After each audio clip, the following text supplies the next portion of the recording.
लोकसभा चुनाव अमेठी से निर्दलीय प्रत्याशी के रूप में उतर सकते हैं वरुण। सपा कांग्रेस पीछे से करेगी समर्थन। रायबरेली और अमेठी कांग्रेस की पारंपरिक सीटें होती थी। इन सीटों पर चुनाव कौन लड़ेगा इसे पूछने की जरूरत नहीं होती थी। कई चुनाव बाद ऐसा हो रहा है कि इन दो सीटों पर भ्रम सबसे ज्यादा है। इसकी वजह भी साफ है। राहुल 2019 में अमेठी से चुनाव हार चुके हैं। वह वायनाड से लोकसभा सांसद है। ऐसे में इस बात का संयम गहरा है कि यहां से कौन उम्मीदवार बने। राहुल की फिर से इस सीट पर आएगी या कोई अन्य आ सकता है। इस तरह रायबरेली की सीट पर बीते कई चुनाव में सोनिया गांधी ही उम्मीदवार होती थी।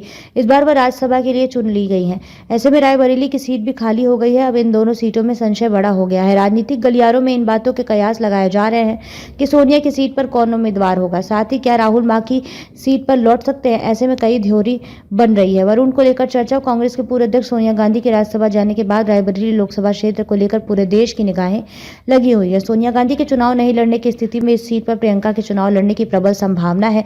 उनके मैदान में नहीं उतरने पर पार्टी किसी ब्राह्मण अथवा दलित चेहरे पर दाव लगा सकती है। इसी तरह अमेठी में राहुल गांधी के चुनाव नहीं लड़ने पर पिछड़े वर्ग के युवा चेहरे को मैदान में उतारा जा सकता है। एक चर्चा यह भी है कि यहां से वरुण गांधी को निर्दलीय उम्मीदवार के तौर पर मैदान में उतारकर सपा और कांग्रेस समर्थन कर सकती है। गठबंधन के तहत मिली 17 सीटों में वर्ष 2019 में सिर्फ रायबरेली सीट कांग्रेस के पास आई, जबकि अमेठी में उस हार का सामना करना पड़ा।